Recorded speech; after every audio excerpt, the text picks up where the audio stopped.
Hey everyone, today in this video, I'm going to show you how to restart the Eureka J15 Ultra. The J15 Ultra is linked in the video description, so be sure to check out the link there. So simple and straightforward. This is a power cycle. Restarting is different from factory reset. This is just a simple power on and back off. So we have a power button on the left-hand side of the unit. Press and hold to power off. We'll hold it down for like 3 seconds. And we let go. The light's illuminating. Now you'll notice it starts to blink, which is great. The mop pads did a little cycle. And eventually the light will shut off. Okay, the light is off. We have just turned it off. Now to turn it back on, hold it down. Same thing. We'll just do like 3 seconds. The light already came on.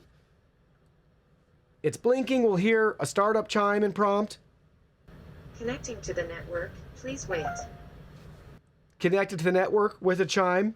Nice to meet you. Connection successfully. Nice to meet you and network connected successfully all at the same time. They kind of overlap audio-wise. And the power button is now solid. That's it, guys. Simple and straightforward restart for the Eureka J15 Ultra.